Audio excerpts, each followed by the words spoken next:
बात बहुत समय पहले की है। एक किसान को अपनी बुरी आर्थिक स्थिति से हार मानकर गांव के ही एक साहूकार से कर्ज लेना पड़ा। लेकिन काफ़ी वक्त बीत जाने पर भी वह साहूकार का कर्ज नहीं चुका पाया। गांव का वह साहूकार बूढ़ा और दिखने में बदसूरत था। उसके अनुचित स्वभाव के कारण गांव में उसे कोई पसंद नहीं करता था। किसान के परिवार में उसके और उसकी बेटी के सिवा और कोई नहीं था।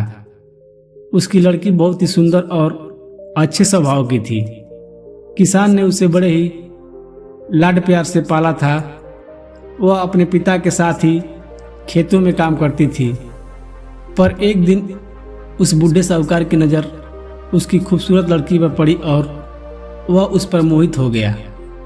वह मन ही मन उसे विवाह करने की सोचने लगा। लेकिन उसे पता था कि किसान अपनी लड़की का विवाह उससे कभी नहीं करेगा और उसे यह भी मालूम था कि किसान इस समय ऐसी स्थिति में नहीं है कि उसका कर्ज चुकता कर सके।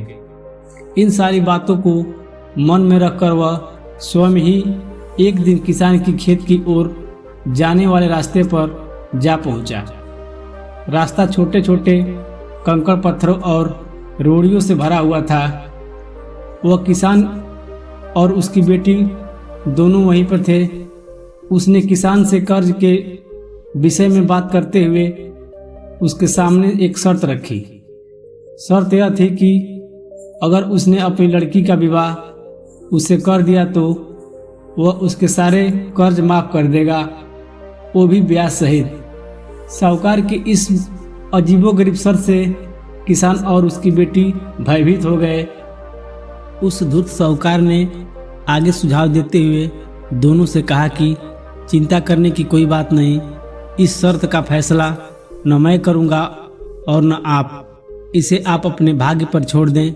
इतना कहते हुए उसने अपनी जेब से एक पैसों की खाली पोटली निकाली और उसे दिखाते हुए कहा कि मैं इसमें एक काले रंग का और एक सफ़ेद रंग का कंकड़ रखूँगा। उसके बाद तुम्हारी लड़की को बिना देखे इस पोटली में से एक कंकड़ निकालना होगा और यहाँ शर्त यह रहेगी कि अगर उसने काले रंग के कंकड़ को निकाला तब उसे मुझसे विवाह करना होगा और तुम्हारे कर्ज भी माफ़ कर दिए जाएंगे। अगर तुम्हारी लड़की ने सफ़ेद रंग के कंकड़ निकाला तो इसे मुझसे विवाह नहीं करना होगा और फिर भी कर्ज माफ़ कर दिए जाएंगे। लेकिन अगर इसने कंकड़ निकालने से मना कर दिया तो फिर तुम्हें जेल के सलाखों के पीछे जाना होगा। जैसे ही किसान और उसकी लड़की उसकी इस शर्त पर आपस में बात करने लगे, तभी साहूकार अचानक कंकड़ों को उठाने के लिए नीचे झुका। उसने जैसे ही दो कंकड़ को उठाया, उसी समय किसान की लड़की की नज़र उस पर पड़ गई। उसने देखा कि साहूकार ने दो काले कंकड़ ही पोटली में रख दिए, जबकि नियम के अनुसार होना यह चाहिए था कि वह एक काले रंग का और दूसरा सफ़ेद रंग का कंकड़ खाली पोटली में रखता। खैर, उसके बाद साहूकार ने लड़की को पोटली से एक कंकड़ निकालने के लिए कहा। दोस्तों, अब आप कुछ देर के लिए ऐसा महसूस करें कि उस लड़की की जगह आप उस कंकड़ पत्थर वाले रास्ते पर खड़े हैं। उस परिस्थिति में आप अगर एक लड़की होते तो क्या करते? अगर आपको उस लड़की को कुछ सुझाव देना हो तो क्या देते? मुझे लगता है कि अगर हम इस पर ध्यानपूर्वक विचार करें तो हमारे सामने तीन संभावनाएं निकल कर आती हैं। पहली बात यह हो सकती है कि लड़की को कंकड़ निकालने से बिल्कुल मना कर देना चाहिए। दूसरी बात यह हो सकती है कि लड़की को थोड़ा साहस दिखाते हुए यह बता देना चाहिए कि उस पोटली में दोनों कंकड़ काले ही हैं, जिससे साहूकार की धूर्तता की पोल खुल जाती। या तीसरा विकल्प यह हो सकता है कि लड़की साहूकार की धूर्तता के बारे में जानते हुए भी काले रंग के कंकड़ को निकाले और अपने आप को सैक्रिफाइस कर दे ताकि उसके पिता ऋण से मुक्त हो जेल जाने से बच जाएं। यह कहानी इस उम्मीद में लिखी गई है कि हम पारंपरिक सोच के ढंग और आज की लॉजिक थिंकिंग में अंतर बता सके।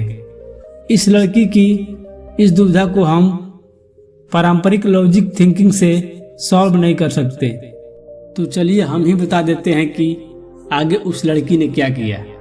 किसान की लड़की ने साहूकार के कहे अनुसार ही पोटली से एक कंकड़ निकाला और उससे बिना देखे हुए जानबूझकर कंकड़ पत्थरों से भरे रास्ते पर धीरे से उछाल दिया, जिससे जल्द ही वह काले रंग का कंकड़ भी अन्य कंकड़ों में मिल गया। उसके बाद उस लड़की ने झूठा खेद व्यक्त करते हुए कहा, ओ मैं तो लापरवाह हूँ। साहूकार इस बात से लड़की पर थोड़ा क्रोधित हुआ, लेकिन फिर उस लड़की ने मामला संभालते हुए आगे कहा कि चिंता न करें, अगर आप पोटली खोलकर देखें कि उसमें कौन से रंग का कंकड़ बचा हुआ है तो यह साफ हो जाएगा कि मैंने कौन सा कंकड़ निकाला था, काला या सफ़ेद। हालांकि यह तो निश्चित था कि बचा हुआ कंकड़ काले रंग का ही होगा, क्योंकि जैसा कि आप जानते हैं कि साहूकार ने पोटली में दोनों ही कंकड़ काले ही रखे थे। तो इस प्रकार यह सिद्ध हो गया कि लड़की ने सफ़ेद कंकड़ निकाला है। अब साहूकार चाहकर भी अपनी बेईमानी और धूर्तता को प्रकट नहीं कर सकता था। इस तरह उस लड़की ने बड़ी चालाकी से अपने विरुद्ध खड़ी परिस्थिति को अपने पक्ष में कर लिया। दोस्तों, इस कहानी से हम आपको यह बताना चाहते हैं कि समस्या चाहे कितनी भी जटिल क्यों न हो, हम उसके बारे में सोचने और उसे सुलझाने के तरीके को बदलकर उसका समाधान आसानी से निकाल सकते हैं।